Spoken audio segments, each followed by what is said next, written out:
Madame, Monsieur, bonsoir. Bienvenue dans le 22 heures de la RTD. Voici les titres de ce journal.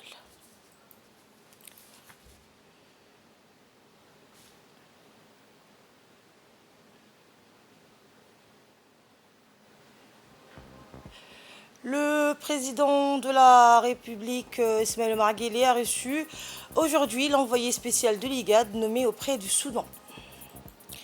Et la cérémonie de clôture du Salon du Livre a eu lieu ce matin à la Bibliothèque et aux Archives nationales.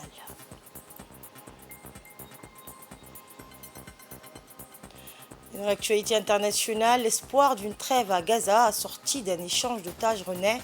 Le Hamas donnera sa réponse aux dernières négociations avec Israël. Le président de la République et président en exercice du l'IGAD, Ismaël Omar Guelleh, a reçu ce lundi en fin de matinée au Palais de la République l'émissaire spécial du l'IGAD auprès du Soudan, Laurence Korbani. La rencontre entre le chef de l'État et M. Korbani servit de première prise de contact entre les deux hommes. Cette audience a ensuite été mise à profit pour élaborer un état des lieux général de la situation au Soudan et établir une hiérarchisation des problématiques et urgences dans ce pays, théâtre depuis plus d'un an d'un conflit fratricide à l'origine d'un bilan excessif de victimes, d'une situation humanitaire délétère et d'une destruction massive des infrastructures de développement de cette nation sœur.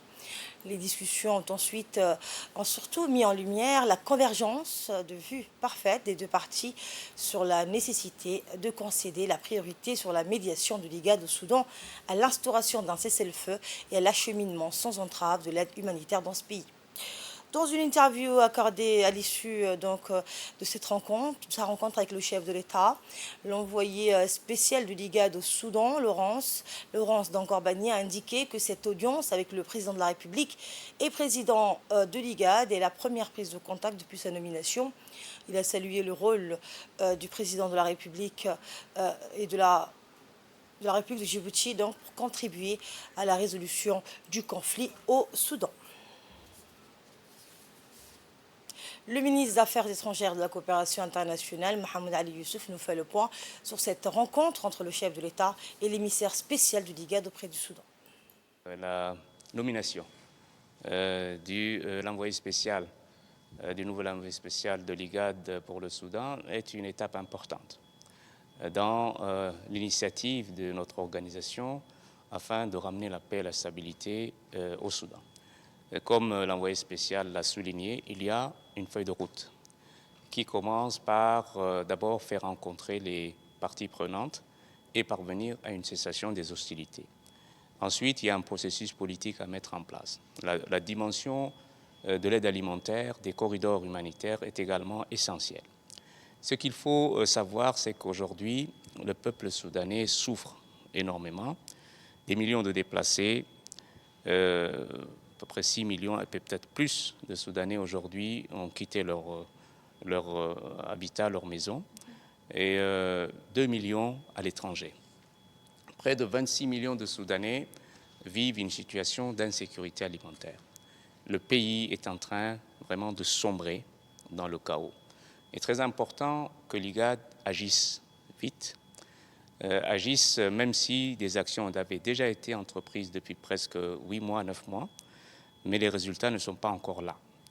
Quand je parle d'une action rapide, je crois qu'il est important d'arriver à un cessez-le-feu, d'ouvrir des corridors humanitaires très vite. Ce sont les prochaines étapes cruciales. L'autre élément qui nous semble important aujourd'hui, il y a une prolifération des initiatives.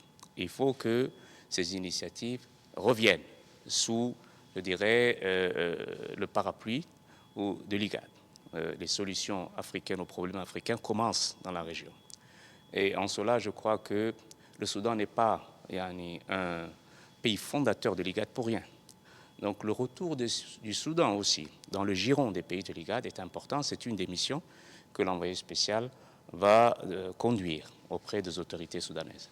Il y a urgence, il y a une situation extrêmement compliquée et il appartient aux leaders de cette région et en particulier au président Guelleh, qui est le président en exercice de l'IGAD, de prendre le taureau par les cornes avec tous les moyens et tous les leviers qui sont disponibles, tels que l'envoyé spécial, pour aider le Soudan et le peuple soudanais.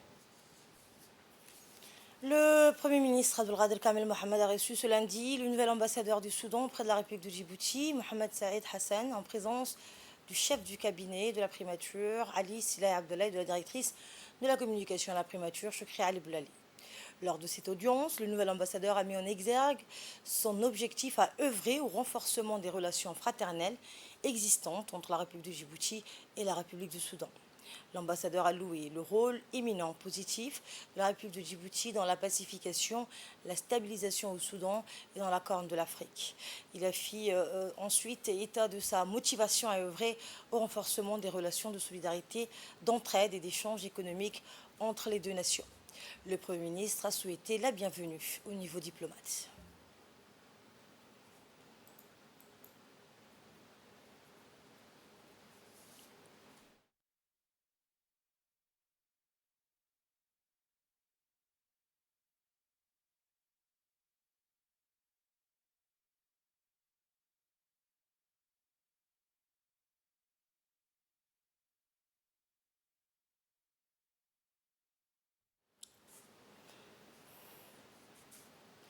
Également dans l'actualité, le ministre de l'économie et des finances, Ilyas Moussa Douale, a représenté Djibouti lors de la cérémonie d'ouverture du Forum économique mondial qui s'est tenu à Riyad, la capitale saoudienne. Et bien placé sous le thème de quel genre de croissance avons-nous besoin. Cet événement majeur, organisé en partenariat avec le ministère saoudien de l'économie et de la planification, a réuni plus de 1000 participants, dont plus de 50 ministres et des hauts responsables du monde entier. Le forum a offert une plateforme pour le dialogue sur diverses questions cruciales telles que les défis environnementaux, le rôle des arts dans la société, l'entrepreneuriat, l'intelligence artificielle, les monnaies numériques et les villes numériques. Ce forum a donc été l'occasion de débattre des voies à suivre pour relancer la dynamique du développement et réduire les écarts économiques entre les marchés développés et émergents.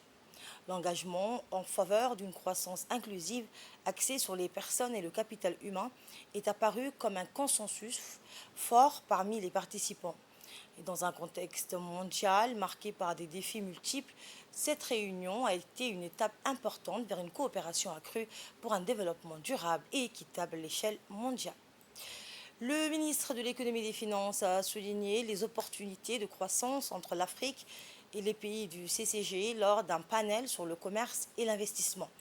Le ministre des Finances et de l'économie, Ilyas Moussa Douale, a mis en avant les opportunités de croissance émergentes entre l'Afrique et les pays du Conseil de coopération du Golfe. Lors d'un panel dédié aux relations économiques entre ces deux régions, le ministre a souligné le potentiel significatif de croissance qui existe, porté donc par des intérêts mutuels en matière de diversification économique, d'investissement et de développement durable. Le ministre a par la suite souligné plusieurs domaines clés dans lesquels les deux régions peuvent tirer parti de cette dynamique de croissance, notamment la sécurité alimentaire et le développement de l'énergie et des infrastructures. Il a également mis en avant la nécessité d'une coopération renforcée entre les gouvernements, les institutions financières et le secteur privé pour concrétiser ces opportunités. Et toujours en marge des assemblées annuelles de la Banque islamique de développement à Riyad, une rencontre fructueuse a eu lieu entre le ministre de l'économie et des finances et donc le directeur du département des opérations du Fonds koweïtien pour le développement économique arabe. Ces discussions fraternelles ont jeté les bases d'une coopération prometteuse pour le développement économique de Djibouti. La réunion a été marquée par une reconnaissance mutuelle de l'excellence des relations entre Djibouti et le Fonds koweïtien, une alliance qui a toujours été au service de la croissance économique du pays. Un accent particulier a été également mis sur la nécessité cruciale de renforcer les infrastructures routières pour garantir la résilience de l'économie djiboutienne. Le ministre Ilyas Moussa Douale a souligné l'importance stratégique des infrastructures routières résilientes donc pour le développement durable de Djibouti. En réponse, le Fonds koweïtien s'est engagé à soutenir activement les efforts de développement du gouvernement djiboutien, notamment en répondant favorablement à la demande d'assistance pour les infrastructures routières. Le ministre de l'Énergie, Yonis Ali Guedi, a reçu aujourd'hui dans ses bureaux le président du groupe chinois Shandong Highway Chemical, maison mère de la société Djibouti Chemical exploitant du sel donc du lac Assal, qui effectue une visite de travail de plusieurs jours à Djibouti. Ce dernier était en effet accompagné des hauts cadres de sa société et de ceux de sa société partenaire, donc Salt Investment, dont M. Mousse Violet, directeur général de Djibouti Chemical, et M. Pan Windong, respectivement directeur et directeur adjoint de Salt Investment. Et bien au cœur des discussions entre le ministre et ses hôtes, les perspectives de développement du sel du lac à sel, notamment la mise en application de l'accord paraphé par les deux parties en Chine, samedi 23 septembre 2023, lors de la visite de travail du ministre en République populaire de Chine, permettant à la société et à son partenaire de produire à Djibouti le bromure de calcium et de l'exporter vers les marchés mondiaux. Il a donc été question de l'accroissement de la production et de l'exportation du bromure de sodium produit au lac à sel, ainsi que le développement sur ce site de tous les dérivés donc, du sel, la soude caustique, étape importante dans le processus d'industrialisation du lac à sel, zone économique spéciale appelée à devenir le poumon industriel de notre pays. Dans le reste de l'actualité, le ministre de la Communication, chargé des postes et des télécommunications, Radwan Abdoulaye Badon, a reçu ce matin l'ambassadeur de la République populaire de Chine à Djibouti, accompagné de la chef du bureau de China Media Group Africa. Eh bien, donc, sous le nom de Voice of China, Voix de la Chine, et la principale société de médias d'État par le biais de la radio et de la télévision en Chine. Elle regroupe la télévision centrale de Chine, comprenant China Global Television. Eh bien, les discussions entre le ministre et la délégation chinoise ont porté sur les liens de partenariat entre les deux pays dans le domaine des médias, ainsi que les voies et moyens de les raffermir davantage. Lors de cette réunion, le ministre et la délégation chinoise ont exploré les opportunités de renforcer les partenariats médiatiques entre les deux pays. Au cœur des discussions figurait le projet de signature d'un accord cadre de coopération prévu en septembre prochain entre la radio-télévision de Djibouti et la China Media Group.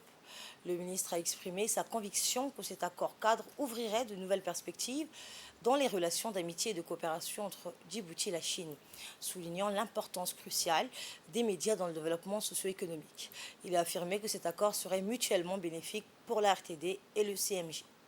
Présent lors de cette rencontre, le directeur général de la RTD a exprimé son enthousiasme quant à cette initiative, mettant en avant l'importance de renforcer les échanges médiatiques pour promouvoir une compréhension mutuelle plus approfondie entre les deux nations. Et pour sa part, l'ambassadeur chinois a également exprimé sa satisfaction quant aux perspectives de coopération renforcée entre les médias des deux pays. Je vous le disais en titre, la cérémonie de clôture du Salon du Livre a eu lieu ce matin à la Bibliothèque et aux Archives nationales.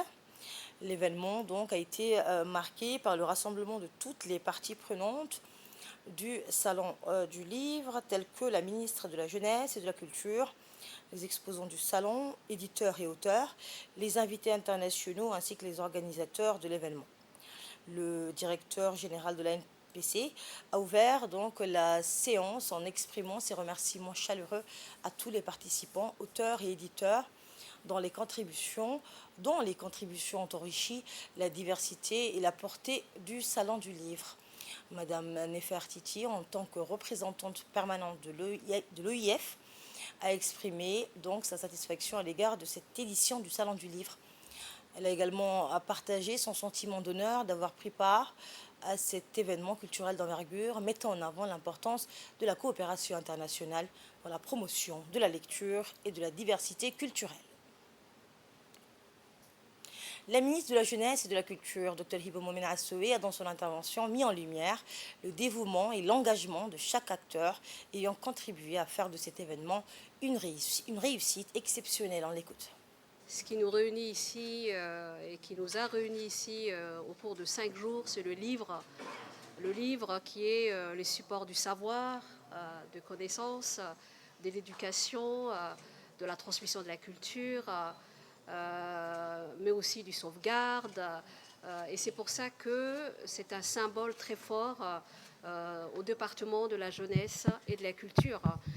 Nous avons fait un point d'honneur à ce que ça soit un symbole qui figure dans les logos du département de la jeunesse et de la culture. Au départ, quand on a demandé s'il y a des critères à respecter au niveau du logo, on nous a dit non, c'est à vous de voir comment vous allez pouvoir représenter.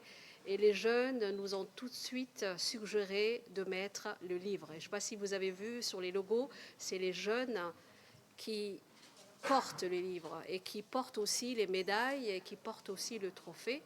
Ça vous montre à quel point la jeunesse, qui constitue une composante majoritaire quand même de plus de 60%, est très présente dans ce ministère, en tout cas est prioritaire, hein, donc aussi bien son éducation, son épanouissement, mais aussi son accompagnement en insertion économique.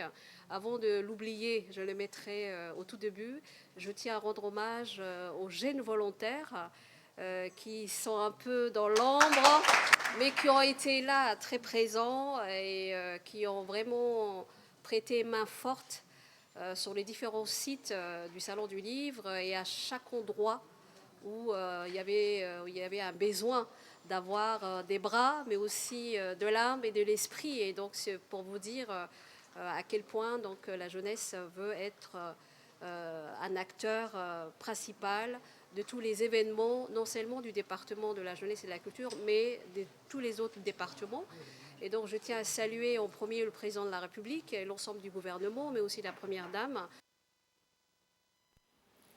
Et toujours dans le cadre du salon du livre de Djibouti, le département du théâtre des Salines a accueilli samedi un spectacle avec l'humoriste et conteur Seydou Abacha. La soirée a débuté avec la prestation en première partie du groupe Jib Dance qui a enflammé la piste du théâtre des Salines pour ensuite laisser place à l'humoriste. Eh bien, qui a fait donc le bonheur des Djiboutiennes et des Djiboutiens samedi soir. La soirée de spectacle donc a ainsi constitué l'un des moments phares du Salon du Livre, offrant aux participants une illustration authentique et a su mettre en relief le lien entre l'art et la littérature. Article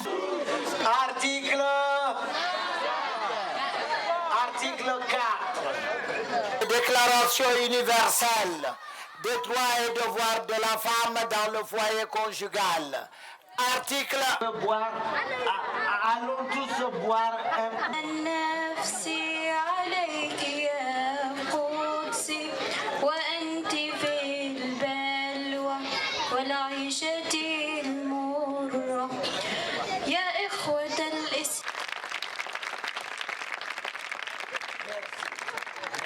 Vraiment, je salue d'abord la tenue de cette manifestation, qui est une manifestation très importante, parce que les livres et la culture en général, c'est très important pour un pays.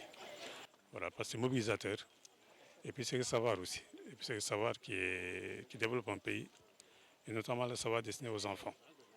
Voilà, donc vraiment, on a été bien accueillis, on a été bien logés, on a été mis dans d'excellentes conditions. Et je voudrais vraiment en profiter pour remercier les organisateurs, à commencer par les hautes autorités djiboutiennes, donc le président de la République, la ministre de la Culture, mais aussi le directeur général de la Culture, et aussi le commissaire général du salon, notre ami Omar Youssouf Ali, vraiment qui a déployé aussi énormément d'efforts pour que les choses réussissent. Vraiment, c'est une réussite et vraiment, nous tenons à féliciter Djibouti. Voilà, ce beau pays qui nous a bien accueillis. Voilà, et espérons évidemment que la prochaine édition, cette manifestation va encore connaître un plus grand succès. Le message que je voudrais transmettre, c'est d'abord aux jeunes, en leur disant que ce soit les jeunes qui sont des élèves, quel que soit le niveau, il faut lire. Voilà, parce que le livre est un moyen inévitable d'acquisition de savoir, qui est irremplaçable. Voilà, donc quand les jeunes lisent, d'abord ils s'ouvrent au monde, ils acquièrent du savoir, ils acquièrent la personnalité, voilà, ils connaissent la psychologie humaine, ils connaissent le monde sans bouger de là où ils sont, ils deviennent tolérants et surtout ils deviennent de bons citoyens. Et nous avons recueilli la réaction donc, de l'humoriste Seydou Abacha. La voici. L'acoustique est magnifique. Et ce spectacle, vraiment, j'ai été très surpris par la chaleur, l'accueil du public de Djibouti. Un public interactif. un public vraiment toujours en alerte et un public aimable, adorable, charitable. Et je m'en suis délecté. Vraiment, je le dis sincèrement. Et je ne m'y attendais pas du tout. Ce spectacle, à la fois enseignement, divertissement et méditation, est conçu à la pointure du public de Djibouti. Et ce salon du livre, cette deuxième édition, me reste mémorable. J'en garde un excellent souvenir. Cette deuxième édition du Salon du livre de Djibouti restera pour moi gravée en lettres d'or dans ma mémoire. Et encore, merci Djibouti, parce que j'ai appris beaucoup. J'ai appris de Djibouti ce que je n'aurais pas pu apprendre pendant 50 ans peut-être d'études ou de fouilles dans les archives. J'ai rencontré des personnes, des personnalités, des écrivains, des éditeurs extraordinaires. Une délégation djiboutienne conduite par l'ambassadeur de notre pays en Irak a pris part à la 50e conférence de l'Organisation arabe du travail qui s'est tenue à Bagdad, dans la capitale irakienne. Durant cette importante réunion présidée par le Premier ministre de l'Irak, les États membres de l'organisation ont passé en revue les activités et réalisations de l'année 2023 pour enfin examiner le plan d'action et le budget 2025-2026. La contribution de notre pays a élevé le débat sur une des priorités du président de la République et de son gouvernement, l'avenir des ressources humaines et l'aune donc de la révolution technologique et de l'intelligence artificielle, mais également sur le travail productif et durable des jeunes sur les plateformes numériques. Hier, le secrétaire général par intérim du ministère de l'Éducation nationale et l'inspecteur de l'anglais ont présidé le lancement de la semaine de l'anglais au centre de formation des enseignants de l'enseignement fondamental. L'événement a réuni de nombreux cadres et responsables du ministère de l'Éducation nationale, ainsi que des représentants de l'ambassade des États-Unis et de l'USAID, des enseignants d'anglais, des établissements scolaires et des élèves enseignants du centre, dont Omar Guelleh Ahmed. Eh bien, le secrétaire général a souligné que cette semaine vise à promouvoir la langue anglaise dans le processus d'enseignement et d'apprentissage. Il a également mis en avant la position géostratégique cruciale de notre pays, située à la croisée de 3 continents majeurs et sur l'une des voies maritimes les plus fréquentées au monde. Il a plaidé en faveur de l'exploitation de tous les avantages que cette position offre dans le cadre de la feuille de route éducative et de formation établie par le chef de l'État. Il convient de noter que de nombreuses activités pédagogiques sont prévues au programme de cette semaine dédiée à la langue anglaise. Ces activités qui se dérouleront principalement au centre de formation ainsi que dans les lycées impliqueront des inspecteurs, des conseillers pédagogiques, des formateurs et les élèves enseignants qui bénéficieront de ces interventions à forte valeur pédagogique. Un marché de travail de plus en plus exigeant. Ce que je viens d'évoquer ne représente qu'une partie des nombreuses initiatives que nous menons pour mettre en évidence tout l'intérêt que nous portons à la promotion de la langue anglaise dans notre système éducatif. Au regard de tous ces efforts, vous conviendrez avec nous que la célébration de l'English Week est un événement qui nous tient particulièrement à cœur. De ce fait, cette semaine riche en activités ludiques et instructives sera également une source d'inspiration et de découverte.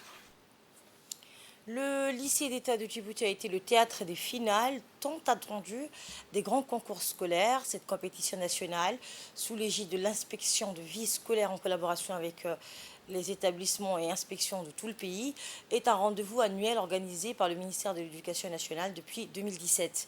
Elle célèbre les efforts soutenus des élèves et des enseignants tout au long de l'année scolaire. Les grands concours scolaires, enracinés dans les programmes scolaires, encouragent les élèves à mobiliser leurs compétences de manière multidisciplinaire en mettant en avant leur créativité et leur esprit critique. Les projets novateurs et les inventions scientifiques présentées lors de cette édition sont en parfaite adéquation avec les enjeux du XXIe siècle et adaptés au contexte environnemental et socio-économique local. Ils incluent la création des sites écologiques, d'appareils et d'équipements conçus à partir de matériaux recyclés et alimentés par des sources d'énergie verte telles que l'énergie solaire, éolienne et hydraulique. L'événement a rassemblé non seulement les élèves et les enseignants, mais également les chefs d'établissement et les parents. Les candidats provenant de 31 établissements scolaires, dont 18 des régions avoisinantes, ont participé donc à ce rendez-vous annuel. Les hauts responsables du ministère de l'Éducation nationale ont exprimé leur forte appréciation pour la qualité des productions des élèves ainsi que pour l'organisation exemplaire mise en place par l'inspection de vie scolaire en étroite collaboration avec le proviseur du lycée d'État de Djibouti. Et nous avons recueilli dans quelques réactions lors de cet événement. Voici une. Aujourd'hui, nous sommes au lycée d'État. C'est le samedi 27 avril. C'est l'occasion des finales des grands concours scolaires. Donc, pour ce grand concours, il y a les élèves de l'enseignement de base, les élèves de l'enseignement moyen et secondaire. Et c'est la 7e édition cette année. Et nous avons eu beaucoup de disciplines, des poésies, des dictées, des mathématiques, la physique. Toutes les disciplines sont représentées, des pièces de théâtre, etc. Donc nous remercions beaucoup les élèves qui sont venus de différentes horizons et surtout ceux qui se sont déplacés depuis les régions et leurs enseignants qui les ont préparés tout au long de l'année. Donc je tiens ici à remercier l'inspection des vies scolaires représentée ici par l'inspecteur Amine qui a coordonné tout ce travail et organisé ce grand concours comme à l'habitude puisqu'on est à la 7e édition. Et ces différents concours ont été initiés par le ministre de l'Éducation nationale, que nous remercions chaleureusement ici. Et nous espérons aussi que ces concours vont se prolonger les prochaines années. Et Inch'Allah, on pourra peut-être même les délocaliser dans les régions. À la une également, l'ANCLD de Djibouti a organisé hier la caravane de l'ANCLD, une initiative de sensibilisation qui a rallié les conseils régionaux et communaux à Rasdika cette fois. La rencontre à Rasdika, donc présidée par le président de la commune, Ibrahim Saïd Badoul, a rassemblé une trentaine de participants, incluant des élus locaux, des représentants des services déconcentrés et des leaders associatifs locaux. Eh bien, cette mobilisation a permis de diffuser efficacement des messages essentiels sur la gestion des collectivités locales et de renforcer les liens entre les acteurs régionaux. La caravane de la NCLD a également offert des sessions de sensibilisation et de dialogue mettant en lumière les défis de la décentralisation et promouvant les bonnes pratiques de gouvernance locale.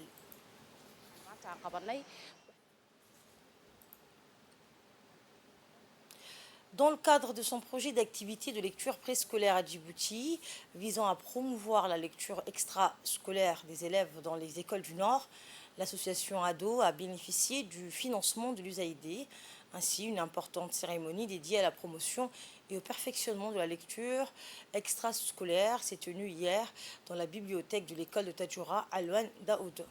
En grande partie consacrée à la participation communautaire dans l'amélioration et la promotion de la lecture à domicile grâce à la mise en place de séances de soutien axées sur la lecture à domicile, offrant aux élèves de 5e année de l'école de Tadjoura l'occasion de montrer avec fierté et grand talent leur joie d'appartenir à la communauté de lecteurs à travers des petits sketchs et des poésies plaidoyer pour l'importance de l'apprentissage de la lecture.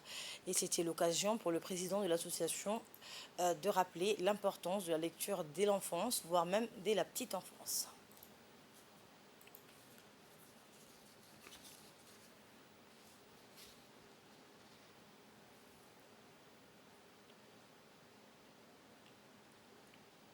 L'histoire qu'il a lue.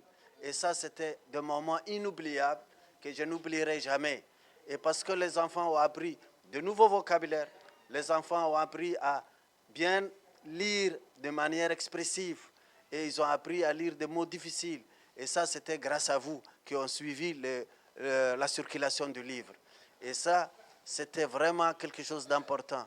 Et toutes ces activités n'auront pas vu le jour sans le projet DEGRA et sans la participation du MENFOP qui se sont mis la main dans la main à mettre en œuvre toutes ces activités qui sont financées par l'USAID, qui est l'Organisation pour le développement international des États-Unis.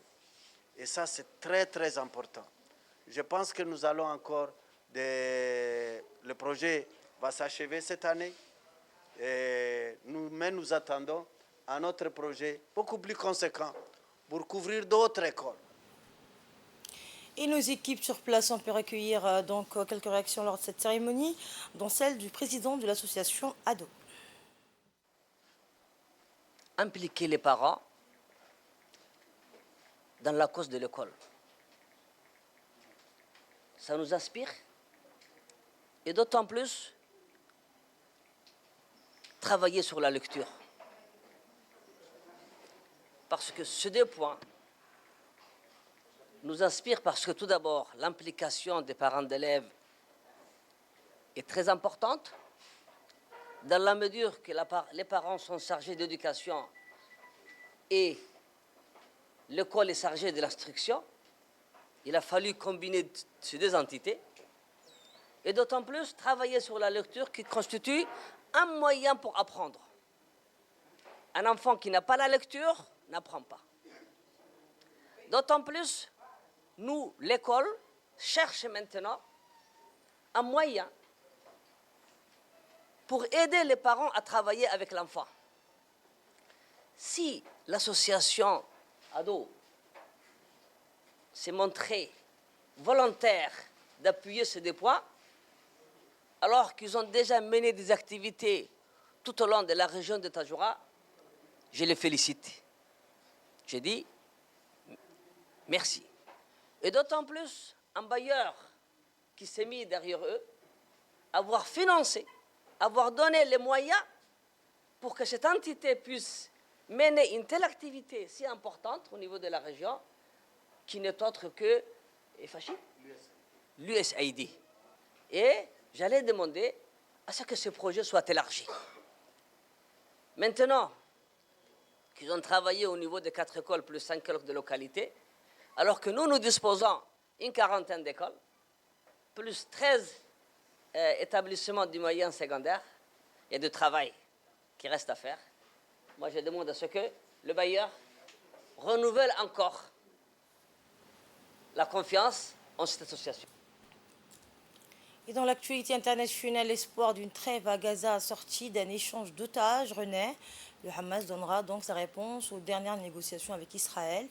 La construction d'un quai flottant pour acheminer l'aide humanitaire se poursuit et les termes de l'accord ont été transmis samedi via les médiateurs égyptiens au Caire.